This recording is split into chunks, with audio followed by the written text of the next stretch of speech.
Assalamualaikum warahmatullahi wabarakatuh. Perkenalkan, saya Alia Rahmadina Suryaman dengan NIM 123704027.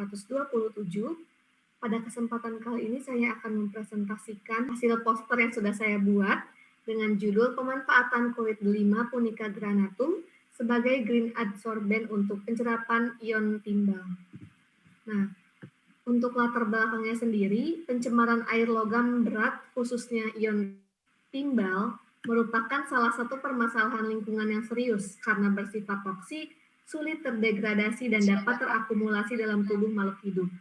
Salah satu metode yang efektif untuk mengurangi pencemaran tersebut adalah melalui proses adsorpsi. Nah, di mana saya mengambil kulit delima sebagai limbah pertanian yang kaya akan gugus hidroksil, karboksil, dan karbonil yang dapat berfungsi sebagai situs aktif pengikatan ion logam. Oleh karena itu, kulit delima berpotensi dimanfaatkan sebagai green adsorbent yang murah, ramah lingkungan, dan juga berkelanjutan. Kemudian ada tujuannya, yaitu penelitian ini memiliki 3 tujuan. Pertama, mengidentifikasi gugus fungsi aktif pada kulit delima yang berperan dalam adsorpsi Pb2+. Kedua, menganalisis pengaruh pH terhadap efisiensi adsorpsi. Ketiga, menentukan efektivitas kulit delima dalam menurunkan konsentrasi ion Pb2+ dalam air.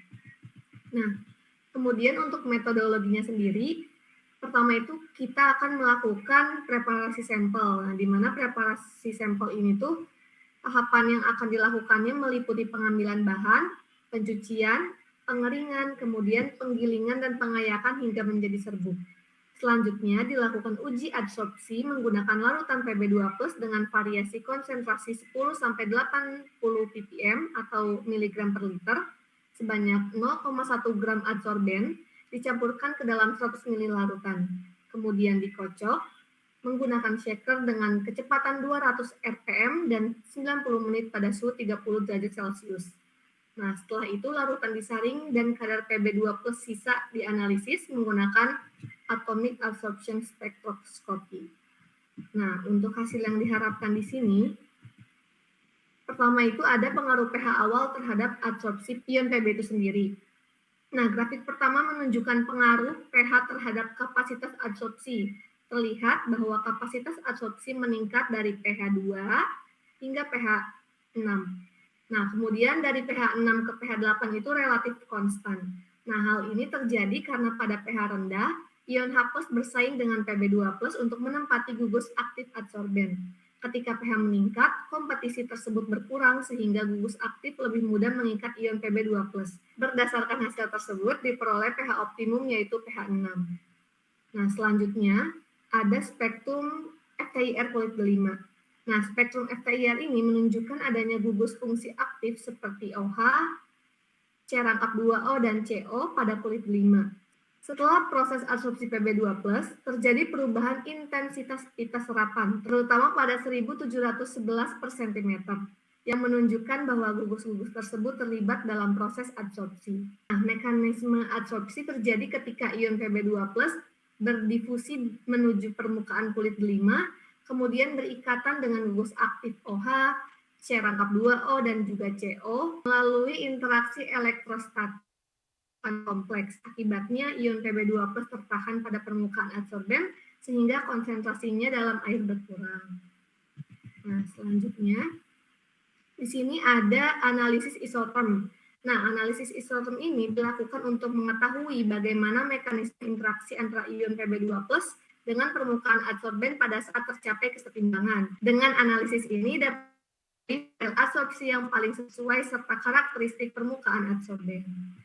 Nah, di sini dilakukan yang pertama itu ada metode model Langmuir. Nah, model digunakan untuk mengetahui apakah adsorpsi terjadi dalam satu permukaan adsorben yang relatif homogen.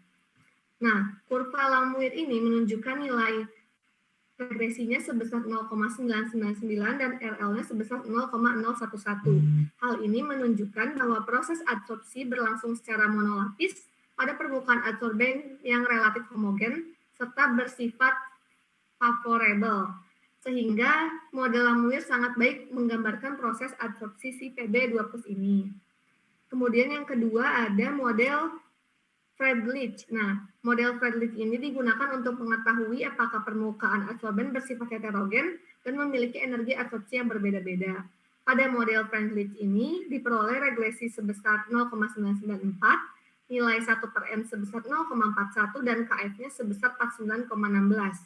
Hal ini menunjukkan bahwa permukaan adsorben juga memiliki sifat heterogen dan proses adsorpsi berlangsung secara menguntungkan. Meskipun demikian, karena nilai regresi Lamuir lebih tinggi, maka dari itu model Lamuir dinilai lebih sesuai untuk menggambarkan proses adsorpsi pada penelitian ini. Nah, yang terakhir itu ada kesimpulan.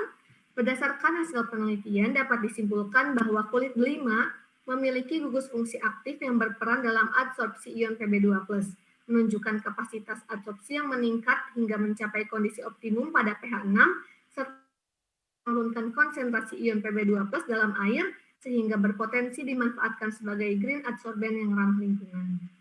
Demikian presentasi yang dapat saya sampaikan. Terima kasih atas perhatiannya. Wassalamualaikum warahmatullahi wabarakatuh.